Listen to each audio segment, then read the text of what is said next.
हाय प्यारे बच्चों, देखो तो कल मैं तुम्हें कराया था मूल वाला जो चैप्टर चल रहा वही चल रहा है इसको, मूल कॉन्सेप्ट वाला। तो देखो मैं अपने सॉरी मिल गया तो आगे वाला मुझे कराना था, ठीक है। तो मैं दोबारा लिखूँ उसमें, यानी कि सांद्रता व तन्यता। नंबर सेकंड था इसका सांद्रता पद, और उसके अंदर जो था जो यहाँ पे था मूल, ठीक है। तो इस चैप्टर में चल रहा है तुम्हारा मूल कॉन्सेप्ट, ठीक है। मूल कॉन्सेप्ट कौन चैप्टर चल रहा है, और आज मैं तुम्हें ये हेडिंग कराने वाला हूँ। ये मतलब इम्पोर्टेंट हेडिंग है, छोटी छोटी, ज़्यादा बड़ी नहीं है, छोटी छोटी सारी हो जाएंगी अभी। तो ये होने के बाद एक छोटी सी क्या मतलब लास्ट हेडिंग है, रस समीकरण में थी और अरस समीकरण में थी, जो कि मैं तुम्हें कल कराऊंगा।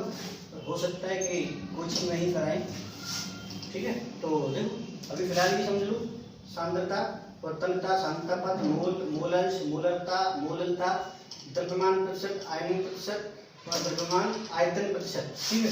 तो उसमें फर्स्ट हेडिंग में जो मैं ले रहा हूँ वो ये वाली है मेरी फर्स्ट, सांद्रता व तन्यता।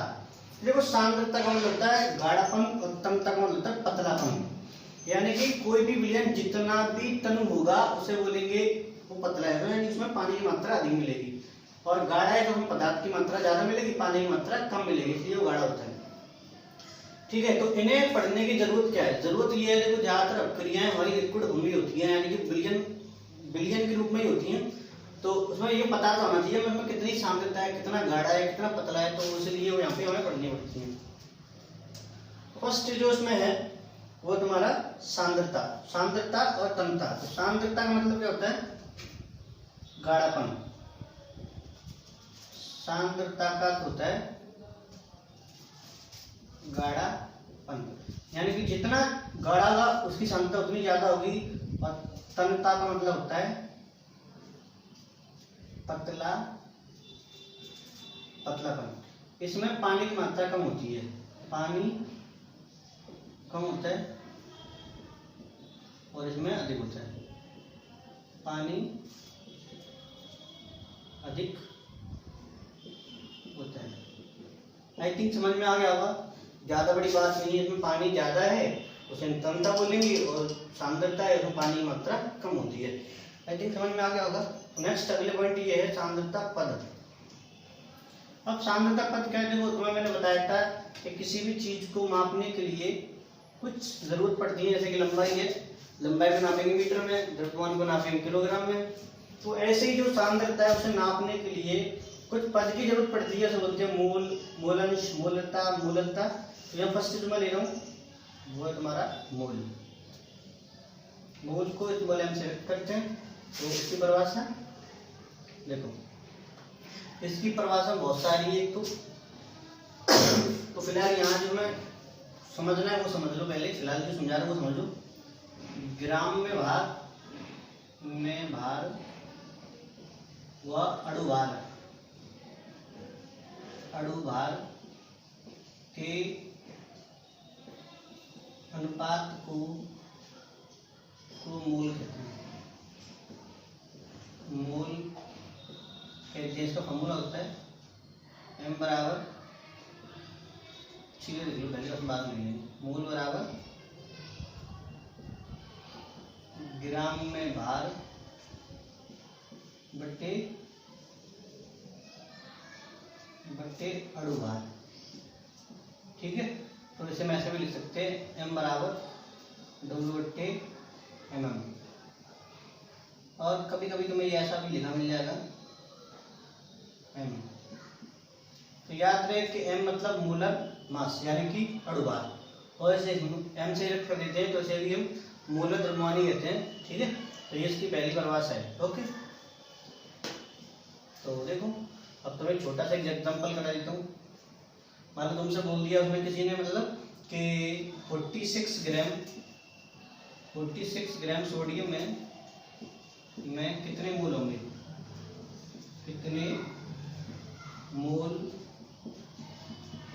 तो सिंपल है, फॉर्मूला हमारे पास है, मूल बराबर ग्राम में भार में दे रहा हूँ 46 और सोडियम का अणुभार होता है, मैं बताया 23 होता है, तो जब काटोगे तो 2 आएगा, यानी कि मोल बराबर 2। आई थिंक समझ में आ गया होगा। यानी उसने पूछे 46 ग्राम सोडियम में कितने मोल होंगे, काय के मोल, सोडियम की तो होंगे, तो मोल बराबर ग्राम में भार बट्टे अणुभार, तो ग्राम में दिया था 46 ग्राम और अणुभार तुम्हें पता उसका 23 ग्राम होता है, इसे डिवाइड कर दोगे तुम्हारा 2 निकल के आ जाएगा। ठीक है, तो अगला इसका जो पॉइंट है वो है तुम्हारा मोल अंश। क्या है? मोल अंश। सेकेंड जो पॉइंट है ये वाला, इसमें बताइए तो मोल अंश। तो क्या करना है कि एक घटक के मोल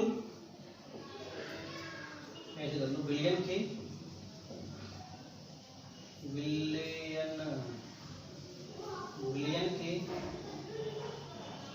एक घटक के मोल व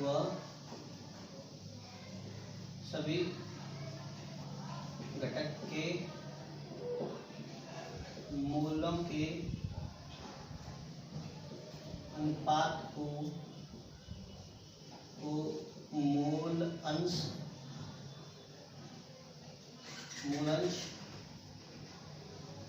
या मोल प्रवाह कहते हैं।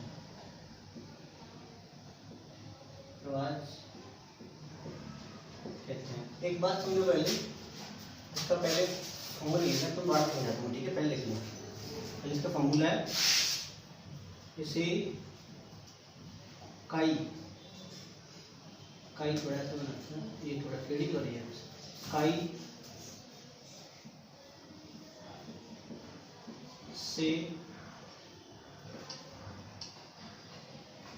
काई से व्यक्त करते हैं।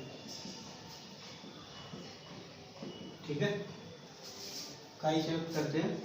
फॉर्मूला इसका काई बराबर एक घटक के मूल और सभी घटक के मूल, सभी घटक के मूल। ठीक है, अब एक बात पहले समझ लूँगा, जैसे हमारे पास बिलियन है। अब बिलियन में जाएगा तो 2 चीज़ तो कम से कम होंगी, विलय और विलायक, 2 चीज़ तो होती हैं।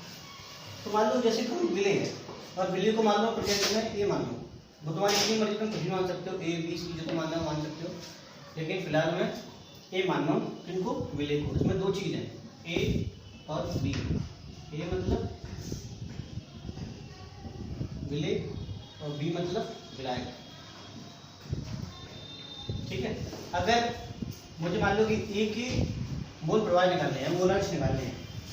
ठीक है, ए के मोल अंश निकालने हैं, तो क्या करना है मुझे कि यहाँ काई जो है वो तो मोल अंश है, काई के ए के, तो क्या करूँगा मैं ए के मोल लिखूंगा यहाँ पे, एन मतलब मोल। ठीक है, एन मतलब मोल। हाँ, जो मैंने अभी तुम्हें कराया था मोल बराबर वाला, मैंने स्मॉल एम से WTM तुम्हें करवाया था। तो जब नंबर ऑफ मोल होते हैं ना, संख्या जो होती है, तो उसे मैं एन से व्यक्त कर लेते हैं, एन बराबर WTM। एन मतलब नंबर ऑफ मोल। ठीक है, तो उसे एन से व्यक्त कर देते, कोई दिक्कत वाली बात नहीं है, तुम कंफ्यूज हो जाओ, इसलिए मैं दोबारा बता दी तुम्हें। तो अभी यहाँ एन है, मोल ऑफ एन, यानी कि केवल एक घटक के मोल। एक घटक का मोल कौन सा है? ए का। मुझे ए का मोल प्रवाह निकालने हैं, तो ए के मोल बट्टे टोटल मोल, ए और बी के मोल। एन मतलब मोल और ए और बी मतलब घटक। तो अगर ए के मोल निकालने हैं, मुझे मोल प्रवाह निकालने हैं, तो पहले मैं ए के मोल रख दूंगा बट्टे टोटल मोल। अगर मान लो मुझे बी के मोल प्रवाह निकालने हैं उसको, तो एन बी बट्टे N A plus N B, ये इसका फॉर्मूला हो गया। ठीक है, समझ में आ गया होगा? है कोई दिक्कत वाली बात नहीं है, नहीं आए फिर भी कोई पूछ लेना मुझसे। ठीक है, तो मिटाई तो आगे देखते हैं।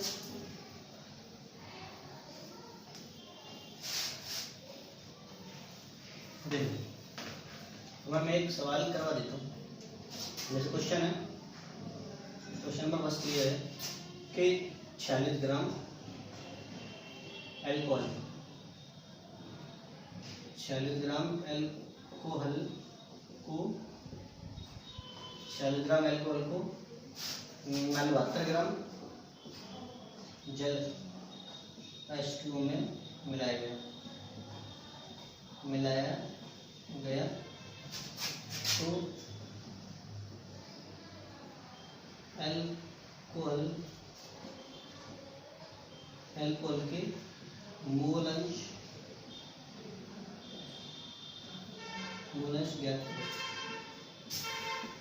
देखो तो 46 ग्राम जो एल्कोहल है 72 ग्राम क्या मिला दिया वो जल में मिलाने का पूछ रहा है कि एल्कोहल के मोल प्रवाह कितने होंगे। सबसे पहले को मोल निकालने पड़ेंगे। मोल प्रवाह के लिए तो सबसे पहले क्या निकालने पड़ेंगे, मोल निकालने पड़ेंगे। तो देखो पहले मोल ऑफ एल्कोहल, तो यहाँ से सॉल्यूशन है इसका सॉल्व कर लूँ। मोल ऑफ एल्कोहल तो तुम्हें पता है ग्राम में बार बट्टे बार होता है, तो इसका कितना दिया है 46। अब एल्कोहल का अणुभार तुम्हें निकालना पड़ेगा। तो एल्कोहल जो होता है C2H5OH होता है, तो इसका पहले अणुभार तुम्हें निकालना पड़ेगा। एक कार्बन का 12 इंटू 2 और ये 1 इंटू 5 प्लस 16 प्लस 1 इसका, तो 12 दूनी 24 5 24 16 इन्हें हम जोड़ देंगे तो H5OH ठीक है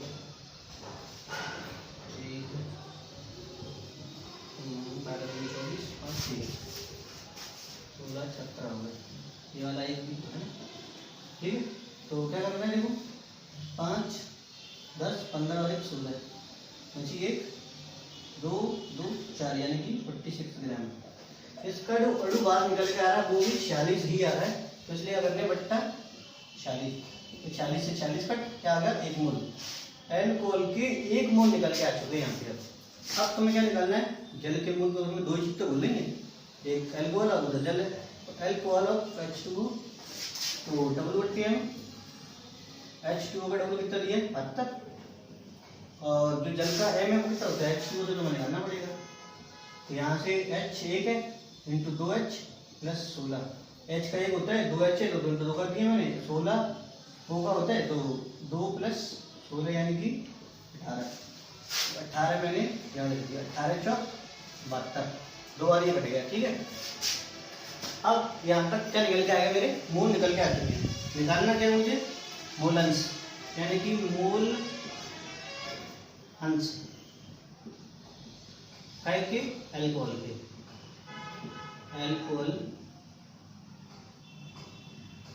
जो मोल अंश निकालने हैं तो पता है तुम्हें फॉर्मूला काय के एल्कोहल बराबर। तो अब एल्कोहल के निकालने तो पहले एल्कोहल के ही मोल ऊपर रखने पड़ेंगे तुम्हें। तो एल्कोहल के मोल एक टोटल मोल 1 प्लस 4 यानी कि 1/5 आंसर इसका 0.2 ठीक है। तो ये तुम्हारा हो चुका है। दोबारा समझ लो कि 40 ग्राम एल्कोहल को 72 ग्राम जल में घोला गया है। घोलने के बाद पूछ रहा है वो एल्कोहल के मोल अंश कितने होंगे ठीक है। तो सबसे पहले तुम्हें मोल निकालने पड़ेंगे सबके, जो उसमें है एल्कोहल भी है और उसमें जल भी है, दोनों के तुम्हें मोल निकालने पड़ेंगे। तो मोल ऑफ एल्कोहल तो WTM फॉर्मूला होता है 40 ग्राम उसमें दिया है, अणुभार हमने निकाला था 40 तुम्हारा आया था 40 कट तो क्या बचा 1 मोल आ गया। अब मोल ऑफ H2O यानी WTM तो W कितना था 72 और M जो निकाला हमने कितना आ रहा है 18 काट देंगे 18 चौक 72 4 बार हो गया। अब निकालना क्या हमें मोल अंश, क्या पूछ रहे हो मोल अंश, वो भी काय के एल्कोहल के। तो एल्कोहल के मोल अंश पूछ रहा है तो मोल अंश काय के एल्कोहल के जैसे काय से व्यक्त करते हैं तो नीचे एल्कोहल लिख दिया शॉर्ट में बराबर जिसके मोल अंश पूछ रहा है ना उसके मोल लिखते हैं वैल्यू ऊपर। तो मोल ऊपर काय के एल्कोहल के मैं लिख दिए बटे टोटल मोल फॉर्मूले में होता ही है 1 + 4 = 5 यानी कि 1/5 डिवाइड करेंगे 0.2 ये आ गया इसका मोल अंश ठीक है। नेक्स्ट आगे बढ़ते हैं।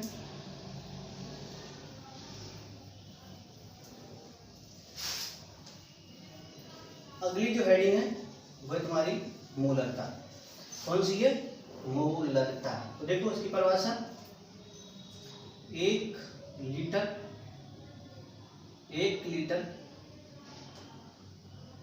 विलियन में विलियन मोलों की संख्या को मोलों की संख्या को मोलरता कहते हैं।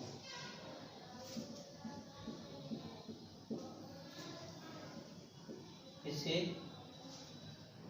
कैपिटल M से व्यक्त करते हैं। इसका फॉर्मूला है देखो मोलरता बराबर मोल बट्टे आयतन, वो भी होना चाहिए लीटर में। जो मोलरता को हम लिखते हैं कैपिटल एम से, मोल को हम एन से लिख सकते हैं, आयतन वी लीटर में है, फॉर्मूला आ चुका है। अगर तुम्हें ये मोलरता लीटर में ना लेके एमएल में लेनी है, मिलीलीटर में, तो ऊपर एक हजार इसमें इंटू करना पड़ेगा, ठीक है। अब मोलरता एन बराबर होता है डब्ल्यू बट्टे एम होता है, तो डब्ल्यू बट्टे एम एम लिख दो, चाहे एम लिख दो, की बात है वी फाइव में एमएल में ऊपर 1000। ये तुम्हारा इम्पोर्टेंट फॉर्मूला है।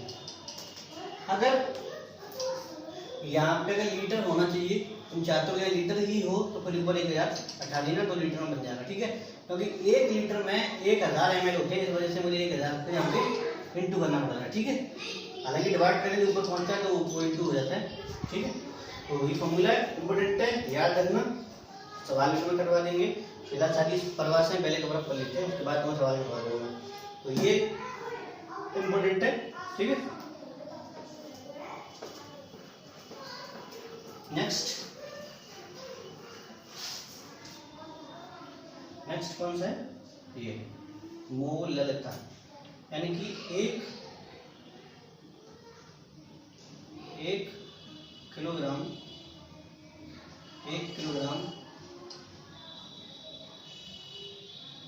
विलायक में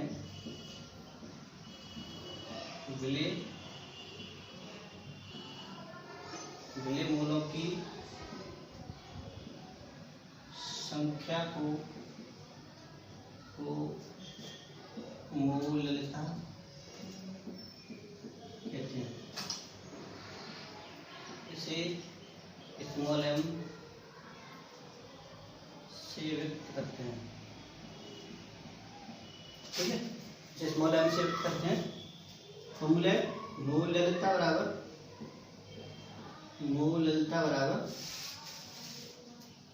मोल बट्टे विलायक का द्रव्यमान। तो स्मॉल एम बराबर एन बट्टे डब्ल्यू काय में किलोग्राम में, ठीक है बच्चा पलटी। तो एम बराबर यहाँ से चेंज कर लेंगे हम, तो एम बराबर क्या है, डब्ल्यू क्या होता है, सॉरी एम का डब्ल्यू बट्टे एम, तो डब्ल्यू बट्टे एम, और इधर भी डब्ल्यू। अब तुम सोचो डब्ल्यू कट जाएगा, लेकिन कटता नहीं बेटा, ये विले का और ये विलायक का है, ठीक है। तो इसे क्या करते हैं हम, जो डब्ल्यू है इसे W2 बोल देते हैं, W1 बोल देते हैं, और एक है में किलोग्राम में, ठीक है। अब तुम चाहते हो ये ग्राम में बदल जाए तो ग्राम में बदल जाएगा, ऐसी कोई बड़ी बात नहीं है। तो W2 इंटू 1000 बट्टे mm भी लिख सकते हैं, एक ही बात है, और ये W1 काय में हो गया ग्राम में। ये तुम्हारा इम्पोर्टेंट फॉर्मूला, ठीक है, समझ में आ गया होगा। चलो आगे देखते हैं। आगे है तुम्हारा द्रव्यमान प्रतिशत। इसका डायरेक्ट फॉर्मूला लिख लो, परिभाषा से कुछ नहीं, सिंपल है, बिल्कुल समझा दूंगा मैं भी। जो द्रव्यमान प्रतिशत है उसे डब्ल्यू बट्टे डब्ल्यू भी लिख देते हैं हम लोग, क्या लिखते हैं, डब्ल्यू बट्टे डब्ल्यू। तो पहले लिख लो, चलो, द्रव्यमान प्रतिशत बराबर विलेय का द्रव्यमान बट्टे विलयन का द्रव्यमान, विलयन का द्रव्यमान, ठीक है। अब परसेंटेज है तो ऊपर 1000 इंटू करना पड़ेगा, जानते हैं हम लोग तो, ठीक है। तो यहाँ डब्ल्यू बट्टे डब्ल्यू देते हैं, इसे क्या लिखते हैं, डब्ल्यू बट्टे डब्ल्यू परसेंटेज बराबर, और जो विलेय का द्रव्यमान जो है, ठीक है, तो इसे हम W और इसे भी W, लेकिन याद रहे ये विलेय का है, विलेय, और ये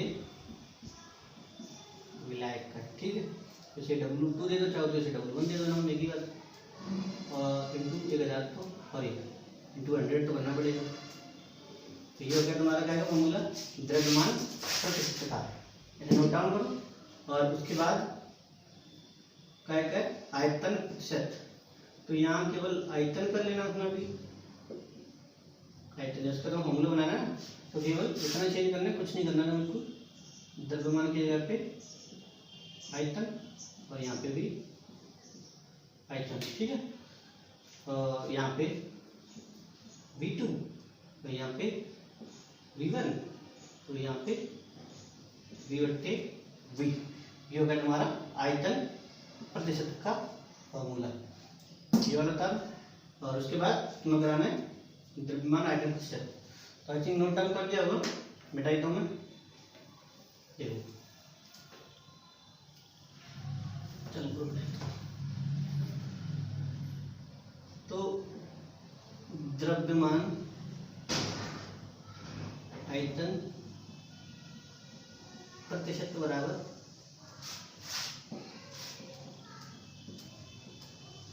विलेय का द्रव्यमान बट्टे विलयन का